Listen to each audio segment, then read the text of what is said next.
such exciting news to share with you all. Let's wake Novella. Ready? It's story time. Hello, Juliet, and welcome, guests. Good evening, Novella. I wanted to tell you something. I found something amazing in the castle today. Oh, really? What did you find?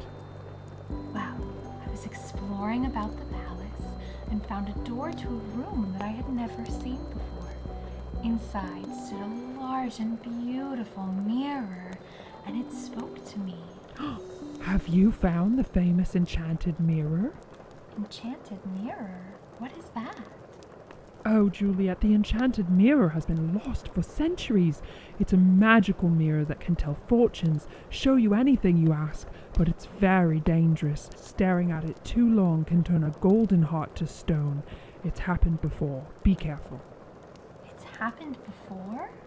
Yes, many years ago, a queen owned the mirror and became obsessed with her appearance. Her heart turned evil after staring at it for too long. Oh, let's read that story.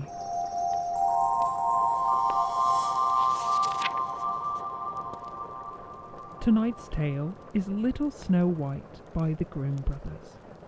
Once upon a time, it was the middle of winter, and when the broad flakes of snow were falling to the ground, a certain queen sat working at her window, the frame of which was made of fine black ebony. As she was looking out upon the snow, she was thinking of her sweet little daughter and was wishing on the stars to make her kind and beautiful. Her wish was granted. The little girl grew up, her skin white as snow, her hair black as ebony, and she was called Snow White. She had a heart of gold, but this queen died, and the king soon married another wife who was very beautiful, but so proud that she could not bear to think that anyone could surpass her. She had a magical looking-glass mirror, which she used to go and gaze upon herself in it and say, Tell me, glass, tell me true, of all the ladies in the land, who's the fairest? Tell me who. And the glass answered, Thou, queen, art fairest of the land. But Snow White grew more and more beautiful, and when she was 7 years old, she was bright as day and fairer than the queen herself. Then one day the glass answered the queen when she went to consult it as usual. Thou, queen, fair and beautiful you be, but Snow White is far lovelier than thee. When the queen heard this, she turned pale with rage and envy, and calling to one of her servants said, Take Snow White away into the wide wood, that I may never see her more. So the servant took the girl out and left her in the woods. Then poor Snow White wandered along through the woods in great fear, and the wild beast reared around, but none did her any harm. In the evening she came to a little cottage and went in there to rest, for her weary feet could carry her no further. Everything was spruce and neat in the cottage. On the table was spread a white cloth, and there were 7 little plates with 7 little loaves and 7 little glasses, and knives and forks laid in order, and by the wall stood 7 little beds. Then, as she was exceedingly hungry, she picked a little piece off each loaf and drank a very little out of each glass, and after that she thought she'd lie down for a rest. So she tried all the little beds, and one was too long and another too short, till at last the 7th suited her, and there she laid herself down and went to sleep. Presently in came the owners of the cottage, who were 7 little dwarfs that lived among the mountains and dug and searched about for gold. They lighted up their 7 lamps and saw directly that not all was right. The first said, Who's been sitting on my stool? The second, Who's been eating off my plate? The third, Who's been picking at my bread? The fourth, Who's been meddling with my spoon? The fifth, Who's been handling my fork? The sixth, "Who's been cutting with my knife?" The seventh, "Who's been drinking my wine?" And then the first looked around and said, "Who's been lying in my bed?" And the rest came running to him, and everyone cried out that someone had been upon his bed. But the seventh saw Snow White and called upon his brothers to come and look at her. And they cried out with wonder and astonishment, and brought their lamps, and gazing upon her said, "Good heavens, what a lovely child she is!" And they were delighted to see her, and took care not to wake her. And the seventh dwarf spent an hour with each of the other dwarfs in turn till the night was gone.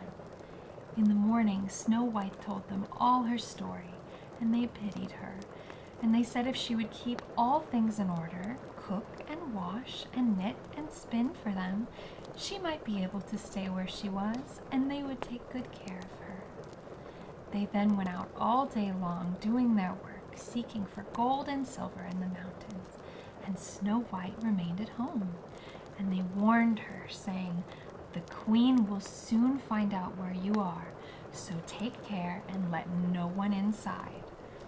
But the queen, now that she thought Snow White was dead, believed that she was certainly the handsomest lady in the land. So she went to her looking glass and said, "Tell me, glass, tell me true, of all the ladies in the land, who's the fairest? Tell me who."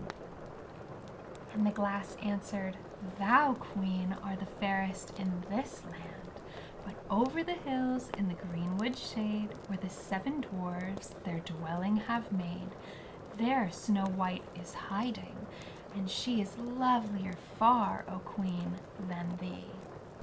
Then the queen was very alarmed, for she knew the glass always spoke the truth, and she was sure that the servant had betrayed her. She could not bear to think that anyone lived who was more beautiful than she was. So she went secretly into a chamber and prepared a poisoned apple. The outside looked very rosy and tempting, but whoever tasted it was sure to die. Then she dressed herself up as a peasant's wife and travelled over the hills to the dwarf's cottage and knocked on the door. But Snow White put her head out the window and said, "I dare not let anyone in, for the dwarves have told me not to." "Do as you please," said the old woman, "but take this pretty apple. I'll make a present of it for you." "No," said Snow White, "I dare not take it." "You silly girl," answered the other. "What are you afraid of? Do you think it's poisoned? Come, eat one part, and I'll eat the other." Now the apple was so prepared that one side was good and the other side poison. Then Snow White was very much tempted to taste, for this apple looked exceedingly nice. But when she saw the woman eat, she could refrain no longer. But she had scarcely put the piece into her mouth when she fell to the ground. "This time nothing will save thee," said the queen, and she went home to her glass, and at last it said, "Thou, queen, are the fairest of all fair," and her envious heart was glad, as happy as such a heart could be. When evening came and the dwarves returned home, they found Snow White lying on the ground. No breath passed her lips, and they were afraid that she was quite dead. They lifted her up and combed her hair and washed her face with water. But it was all in vain, so they laid her down upon a bed, and the seven watched and bewailed her for 3 whole days. And then they proposed to bury her, but her cheeks were still rosy, and her face looked just as it did when she was alive. So they said, "We will never bury her in the cold ground." They made a coffin of glass so that they might look at her still, and wrote her name upon it in golden letters that she was the king's daughter. Then the coffin was placed upon the hill, and one of the dwarfs always sat by it and watched. And the birds of the air came too, and bemoaned Snow White. First came an owl, and then a raven, and at last came a lovely dove. They all were so sad. And thus Snow White lay for a long, long time, and still only looked as though she were just asleep. for she was even as white as snow and as black as ebony, with a heart of gold, even now. At last a prince came and called at the dwarf's house, and he saw Snow White and read what was written in the golden letters. He offered to take her to his castle where the medicine man may save her. They had pity on him, and they gave him the coffin. But the moment he lifted it up to carry it home with him, the piece of apple fell from between her lips, and Snow White awoke and exclaimed, "Where am I?" And the prince answered, "Thou art safe with me." Then he told her all that had happened and said, "I love you better than all the world. Come with me to my father's palace." Snow White agreed to join him and went home with the prince, and everything was prepared with a great pomp and splendor for their wedding. To the feast was invited, among the rest, Snow White's old enemy, the queen. As she was dressing herself as fine and rich clothes, she looked in the glass and said, "Tell me, glass, tell me true, of all the ladies in the land, who's the fairest? Tell me who." And the glass answered, "Thou, lady, art the loveliest here, but lovelier far is the new-made queen." When she heard this, the queen started with rage, but her envy and curiosity were so great that she could not help but setting out to see the bride. And when she arrived, she saw that it was none other than Snow White. The evil and jealousy inside of her heart was rotten. She choked with passion and died of jealousy. But Snow White and the prince Lived happily ever after. Please be careful looking into enchanted mirrors too long, Juliette. Doing so can make you have a jealous mind. True beauty comes from inside your heart and is shown in the way you treat others with kindness. Just like Snow White was kind to the dwarves. I understand. Inner beauty is much more valuable than the way you look on the outside. Absolutely. I wouldn't go taking any apples from strangers now either. Oh no, definitely not. Thanks, Novella. Sweet dreams, everyone. Good night.